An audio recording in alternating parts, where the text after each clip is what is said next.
September 2025 supreme কোর্টের high court বিভাগের একটি ডিভিশন বেঞ্চ গত 18 সেপ্টেম্বর বাংলাদেশ ক্রিকেট বোর্ডের সভাপতি জনাব মোহাম্মদ আমিনুল ইসলাম স্বাক্ষরিত একটি চিঠি, যে চিঠির মাধ্যমে তিনি বিভিন্ন জেলা ক্রীড়া সংস্থা থেকে ক্যাটাগরি এ কাউন্সিলর পদে যাদের ইতিপূর্বে তাদেরকে মনোনয়ন দেওয়া হয়েছিল সেগুলো বাতিলপূর্বক নতুন করে কাউন্সিলর চেয়ে যে চিঠি দিয়েছিলেন, ক্রীড়া সচিব বরাবর এবং বিভিন্ন জেলা ক্রীড়া সংস্থাকে চিঠি লিখেছিলেন।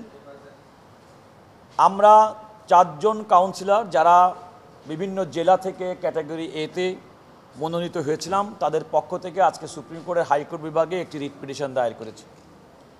আদালত আমাদেরকে শুনেছেন, একই সঙ্গে রাষ্ট্রের পক্ষে অতিরিক্ত অ্যাটর্নি জেনারেল এবং ডেপুটি অ্যাটর্নি জেনারেলের সঙ্গে দীর্ঘক্ষণ শুনানি হয়েছে, আপনারা দেখেছেন।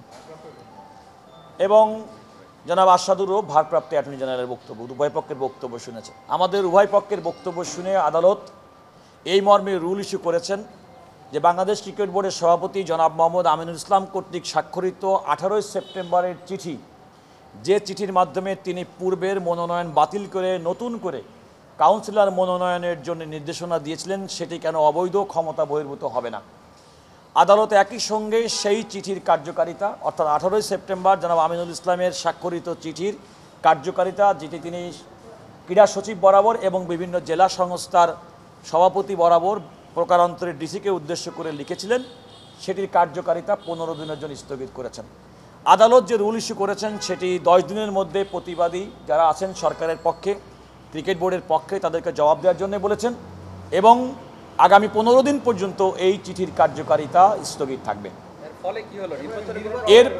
এর ফলে যেটা হলো, আমরা যেটা মনে করি যে আমরা আদালত কাছে সুস্পষ্ট বলেছি যে নির্বাচনে কোনো প্রভাব পড়বে না এবং আদালতকে বলেছি তার মানে ইতিপূর্বে যে সমস্ত কাউন্সিলররা ক্যাটাগরি এতে মনোনীত হয়েছিলেন এবং যাদের নাম ক্রিকেট বোর্ডে প্রেরিত হয়েছিল, তারাই পরবর্তী নির্বাচনে কাউন্সিলর হিসেবে নিযুক্ত থাকবেন এবং তারাই পরবর্তী নির্বাচনে ভোটাধিকার প্রয়োগ করবেন। আমি বুঝি নির্মাণের শিল্প, সালাম স্টিল বোঝে ডিউরেবিলিটি। সালাম স্টিল, মোস্ট ডিউরেবল স্টিল।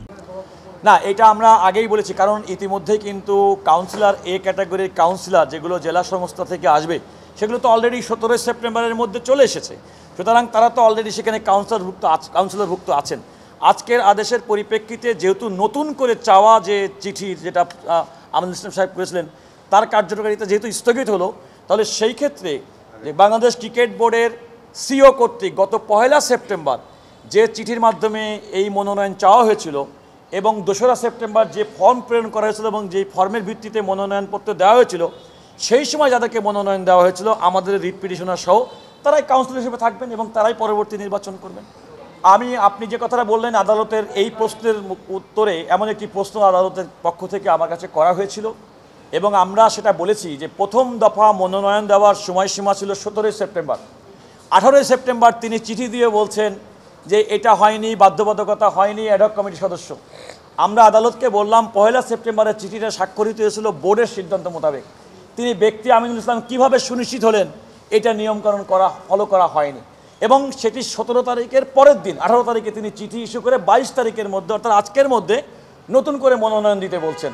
তো সেক্ষেত্রে আমরা আদালতকে আমি বলেছি যে তিনি আগামী নির্বাচনে একজন সভাপতি প্রার্থী, হয়তো তার এই কাউন্সিলরদের প্রতি আস্থা এবং ভরসা নেই, এমন একটা আশঙ্কা থেকেই হয়তো তিনি নতুন করে কাউন্সিলরদের আনার জন্য একটা প্রক্রিয়া করেছেন এবং যেটা আমরা আদালতকে বলেছি এটা সম্পূর্ণ মেলাফাইরি, বিদ্বেষমূলক এবং এটা আইনানুগভাবে হয়নি। সেটা আমরা আদালতের কাছে আমাদের বক্তব্যের মাধ্যমে, আমাদের যুক্তিতর্ক উপস্থাপনের সময় সুস্পষ্টভাবে বলেছি। এখানে একটা প্রশ্ন এসেছে যে অ্যাডহক কমিটির সদস্যদের মধ্যে থেকে যে বাধ্যবাধকতার কথা বলা হয়েছে। আমরা বাংলাদেশ ক্রিকেট বোর্ডের গঠনতন্ত্র, যেটি ক্রীড়া মন্ত্রণালয় কর্তৃক 2024 সালে অনুমোদিত, আদালতের সামনে উপস্থাপন করে বিশেষ করে 9 অনুচ্ছেদ উল্লেখ করে বলেছি যে সেখানে অ্যাডহক কমিটির কোনো সদস্যদের মধ্য থেকে কাউন্সিলর করার কোনো বাধ্যবাধকতা এই গঠনতন্ত্রের কোথাও নেই। আমি মনে করি সেটা বাধাগ্রস্ত হওয়ার কোনো কারণ নেই, কারণ খসড়া ভোটার তালিকা প্রকাশিত হবে সন্ধ্যা 7টায়।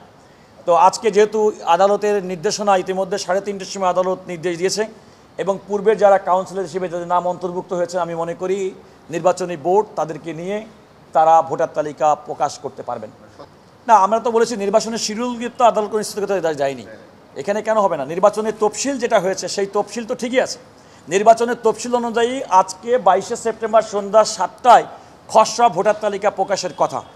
যেহেতু 18 সেপ্টেম্বর জনাব আমিনুল ইসলামের ইস্যুকৃত চিঠির কার্যকারিতা স্থগিত হয়ে গেল, সুতরাং 17 সেপ্টেম্বর পর্যন্ত ক্রিকেট বোর্ডে পৌঁছানো কাউন্সিলর যারা বিভিন্ন জেলা থেকে এসেছেন তারাই ভোটার তালিকা অন্তর্ভুক্ত হবেন, এটা তো খুব স্বাভাবিক কথা। এই কারণে নির্বাচন বাধাগ্রস্ত কিংবা নির্বাচন হবে না এমনটি মনে করার এমনটি কোনো আশঙ্কা আমি দেখছি না।